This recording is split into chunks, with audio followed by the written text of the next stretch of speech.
ಎಲ್ಲರಿಗೂ ನಮಸ್ಕಾರ. ಇವತ್ತು ನಾನು ಬೇಕರಿ ಶೈಲಿಯಲ್ಲಿ ಚೂಡಾ ಮಾಡುವ ವಿಧಾನವನ್ನು ತೋರಿಸಿ ಕೊಡುತ್ತೇನೆ. ತುಂಬ ರುಚಿಕರವಾಗಿರುತ್ತದೆ. ನೀವು ಒಮ್ಮೆ ನಿಮ್ಮ ಮನೆಯಲ್ಲಿ ಟ್ರೈ ಮಾಡಿ ನೋಡಿ. ಹಾಗಾದರೆ ಇವಾಗ ಮಾಡುವ ವಿಧಾನವನ್ನು ನೋಡೋಣ. ಬೇಕಾದ ಸಾಮಗ್ರಿಗಳು: ಅವಲಕ್ಕಿ, ಶೇಂಗಾ, ಪುಟಾಣಿ, ಒಣ ಕೊಬ್ಬರಿ, ಬೆಳ್ಳುಳ್ಳಿ, ಕರಿಬೇವಿನ ಸೊಪ್ಪು, ಅರಿಶಿನ, ರೆಡ್ ಚಿಲ್ಲಿ ಪೌಡರ್, ಒಣಮೆಣಸಿನಕಾಯಿ, ಸಾಸಿವೆ, ಸಕ್ಕರೆ ಪುಡಿ, ಉಪ್ಪು. ಇವಾಗ ಮಾಡುವ ವಿಧಾನವನ್ನು ನೋಡೋಣ. ಮೊದಲಿಗೆ ಒಂದು ಪಾತ್ರೆಯನ್ನು ತೆಗೆದುಕೊಂಡು ಎಣ್ಣೆಯನ್ನು ಕಾಯಿಸಿಕೊಳ್ಳಿ. ಎಣ್ಣೆ ಕಾದ ನಂತರ ಅವಲಕ್ಕಿಯನ್ನು ಫ್ರೈ ಮಾಡಬೇಕಾದ್ರೆ ಎಣ್ಣೆ ಕಾದಿರಬೇಕು, ಅಂದರೆ ಅವಲಕ್ಕಿ ಚೆನ್ನಾಗಿ ಉಬ್ಬಿ ಬರುತ್ತದೆ.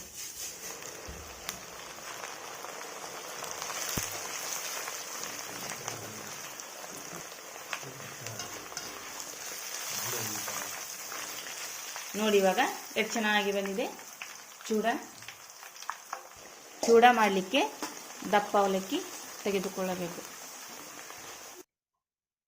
ನಂತರ ಅದೇ ಎಣ್ಣೆಯಲ್ಲಿ ಶೇಂಗಾವನ್ನು ಕರಿದುಕೊಳ್ಳಿ. ಚೆನ್ನಾಗಿ ಫ್ರೈ ಮಾಡಿಕೊಳ್ಳಿ.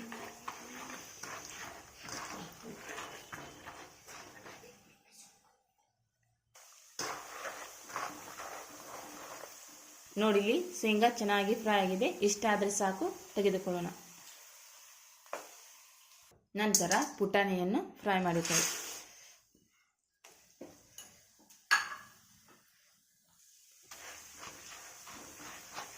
ಇದನ್ನು ಕೂಡ ಚೆನ್ನಾಗಿ ಫ್ರೈ ಮಾಡಿಕೊಳ್ಳಿ. ಸ್ವಲ್ಪ ಗೋಲ್ಡನ್ ಫ್ರೈ ಆಗಲಿ ಪುಟಾಣಿ. ನೋಡಿ, ಇಷ್ಟು ಫ್ರೈ ಆದರೆ ಸಾಕು, ಇದನ್ನು ತೆಗೆದುಕೊಳ್ಳೋಣ. ನಂತರ ಒಣ ಕೊಬ್ಬರಿಯನ್ನು ಹಾಕಿಕೊಳ್ಳಿ. ಚೆನ್ನಾಗಿ ಫ್ರೈ ಮಾಡಿಕೊಳ್ಳಿ. ಇಷ್ಟು ಫ್ರೈ ಆದರೆ ಸಾಕು. ನಂತರ ಬೆಳ್ಳುಳ್ಳಿಯನ್ನು ಫ್ರೈ ಮಾಡಿಕೊಳ್ಳಿ. ಬೆಳ್ಳುಳ್ಳಿಯನ್ನು ಜಜ್ಜಿ ಹಾಕಬೇಕು. ಬೆಳ್ಳುಳ್ಳಿಯನ್ನು ಈ ಥರ ಫ್ರೈ ಮಾಡಿಕೊಳ್ಳಿ. ನಂತರ ಮೆಣಸಿನಕಾಯಿಯನ್ನು ಹಾಕಿಕೊಳ್ಳಿ. ಮೆಣಸಿನಕಾಯಿಯನ್ನು ಈ ಥರ ಫ್ರೈ ಮಾಡಿಕೊಳ್ಳಿ. ನಂತರ ಕರಿಬೇವು ಸೊಪ್ಪನ್ನು ಫ್ರೈ ಮಾಡಿಕೊಳ್ಳಿ.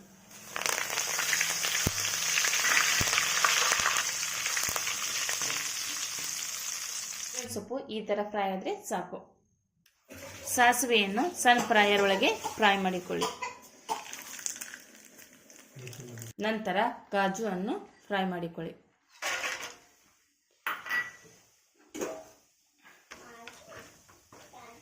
ಸ್ವಲ್ಪ ಗೋಲ್ಡನ್ ಫ್ರೈ ಆಗಲಿ ಕಾಜು ಇಷ್ಟು ಗೋಲ್ಡನ್ ಫ್ರೈ ಆದರೆ ಸಾಕು. ನಂತರ ಒಣ ದ್ರಾಕ್ಷಿಯನ್ನು ಫ್ರೈ ಮಾಡಿಕೊಳ್ಳಿ.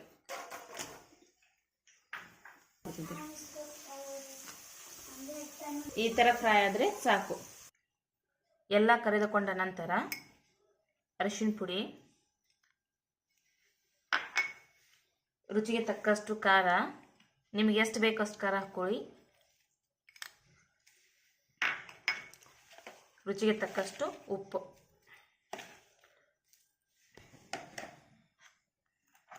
ಸಕ್ಕರೆ ಪುಡಿ. ಸ್ವೀಟ್ ಜಾಸ್ತಿ ಬೇಕಂದರೆ ಸಕ್ಕರೆ ಪುಡಿ ಜಾಸ್ತಿ ಹಾಕ್ಕೊಳ್ಳಿ, ಸ್ವೀಟ್ ಕಡಿಮೆ ಬೇಕಂದರೆ ಕಡಿಮೆ ಹಾಕ್ಕೊಳ್ಳಿ. ಎಲ್ಲವನ್ನು ಹಾಕಿಕೊಂಡ ನಂತರ ಚೆನ್ನಾಗಿ ಮಿಕ್ಸ್ ಮಾಡಿಕೊಳ್ಳಿ.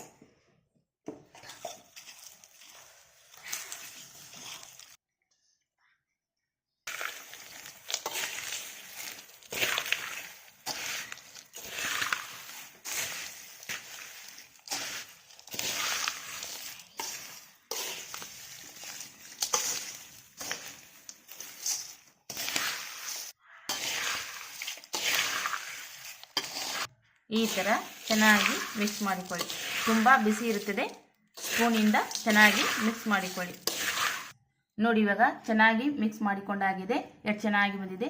ಈ ರೆಸಿಪಿ ನಿಮಗೆ ಇಷ್ಟ ಆಗಿದೆ ಅಂತ ತಿಳ್ಕೊತೀನಿ. ಇಷ್ಟ ಆಗಿದ್ದರೆ ಲೈಕ್ ಮಾಡಿ, ಶೇರ್ ಮಾಡಿ, ಕಾಮೆಂಟ್ ಮಾಡಿ, ಸಬ್ಸ್ಕ್ರೈಬ್ ಆಗಿ.